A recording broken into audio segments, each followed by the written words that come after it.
uhuza ibiganiro Gloria Mukamabano, nyakubahwa Ministre w'ubutegetsi bw'igihugu, nyakubahwa CEO wa RGB ndetse na Deputy CEO wa RGB, nyakubahwa Perezida wa Ibuka, nyakubahwa uhagarariye Minisiteri y'Ubumwe bw'Abanyarwanda n'Inshingano Mboneragihugu, nyakubahwa uhagarariye urwego rw'ubuvugizi bwa guverinoma, umuvugizi wungirije, banyakubahwa muhagarariye inzego z'umutekano, polisi, RIB n'izindi, banyakubahwa abayobozi b'ibitangazamakuru, imiryango y'abanyamakuru, Media Fraternity, abanyamakuru ubwabo, abakozi b'urwego rw'igihugu rw'itangazamakuru RBA, imiryango yabo twibuka. Mu mwaka w'1994 kwezi kwa 11 nza gukora ikizami mu cyari Orenforo. Ninjiye muri iki kigo nkoze ikizami. Data yarambwiye ati ugiye mu itangazamakuru ndumva nshaka kujyayo. Arambwira ngo gukorera leta ntibyoroha, ariko hari abayikoreye bagihari, uzamere nkabo, uzitandukanye n'ikibi. Iryo jambo sinjya ndyibagirwa, ntiyizi, ariko yarambwiye ati bishoboka bite ko amabirisa agihari. Ndabyibuka neza. Ati nikigaragaza ko byashoboka ko ikibi cyabaho umuntu ntakora ikibi. Ikibi rero nticyenda gushira, ariko umuntu ashobora kudakora ikibi kandi ikibi gihari, n'abakora ibibi bahari. Nababwiye ngo ntiyize mu mashuri, ariko ubuzima bwigisha abantu. Hari igihe twibwira ngo abantu ntibize kuko batagiye mu ishuri, tukagira ngo koko ntibize, ariko baba barize. Imyaka ibaye 30 twibuka, turi bubigarukeho, bari bubigarukeho mu biganiro. Imyaka ibaye 30, abasomye inkuru, abumvaga radio icyo gihe bafite amazina, bakibuka bakavuga bati uyu muntu nubwo atakiriho ariko yari muzima. Hari ukuntu abanyarwanda tuvuga ngo uyu muntu ni muzima, cyangwa tukavuga ngo yapfuye ahagaze. Bakavuga ngo uyu muntu yari muzima mu byo yandikaga, uyu muntu yari muzima mu byo yavugaga, uyu muntu yari muzima mu byo yatangazaga. Abakoranye nawe by'umwihariko bakavuga ngo uretse no kuri mikoro, uretse no mu nkuru yandika, yari umuntu nyamuntu. Ibyo reka mbirenge.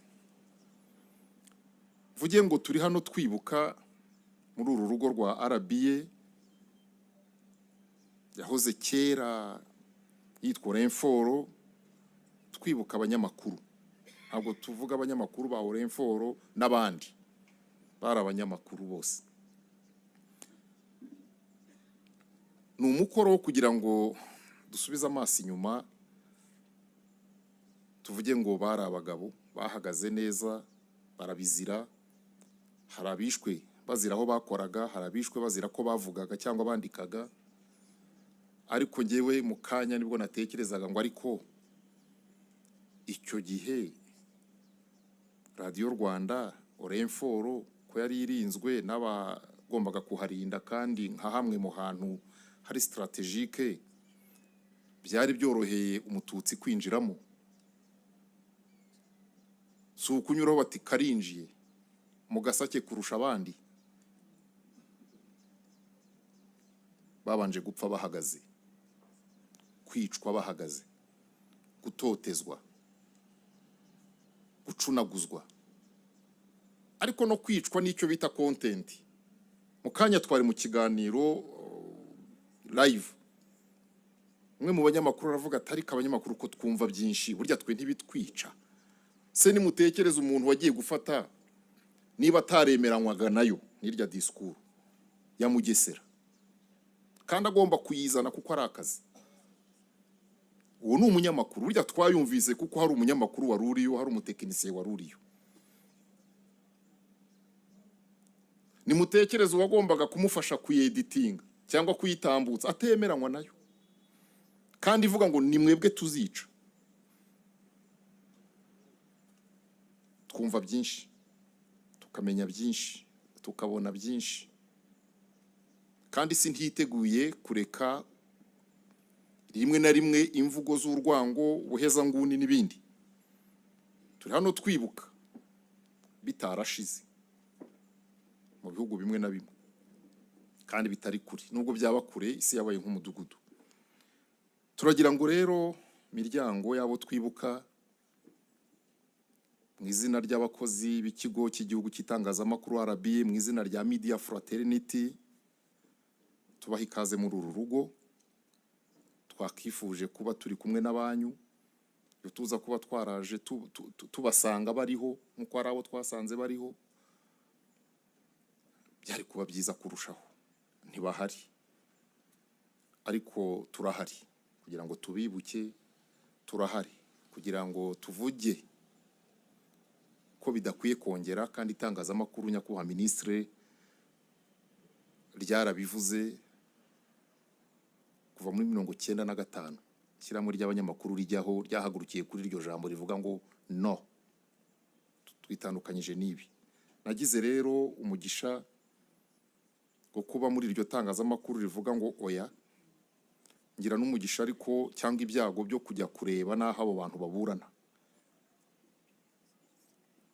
abakwirakwije urwango. Bangeze Hasani, nigeze kubabona Arusha mu rukiko, hari abana bato batazi ko banahanwe, nigeze kujyayo harimo ngira ngo bari mu rubanza rwa Nahimana Ferdinand n'abandi. Nyakubahwa ministre, turi hano n'iyi miryango yabo twibuka bakoraga mu itangazamakuru ryitwaga irya leta n'iryigenga, baza kuzira jenoside yakorewe Abatutsi. Ariko turi hano tugira ngo tunababwire ko mu izina ry'ikigo cy'igihugu cy'itangazamakuru, ibigayitse turabigaya, kandi turi hano tugira ngo tubabwire ngo nimuhumure, nimukomere. Ku ruhande rwa RBA nabivuga, ariko no ku ruhande rwa Media Fraternity bari buzenda kugira umwanya ariko batanawugize, turagira ngo tubabwire ngo nimukomere, nimuhumure. Imyaka 30 ibyo ari byo byose namwe hari uko mutuzi, hari uko muzi itangazamakuru ryanyu. Ni urugamba rukomeje ariko rurimo abagabo, ndavuga abagabo muri sense y'ubutwari, ndavuga abagabo muri sense yo kwitwararika. Tuzemera batunenge ko hari ibyo tutavuze, aho kuvuga ubusa cyangwa aho kuvuga ibyicisha. Murakoze, twibuke twiyubaka.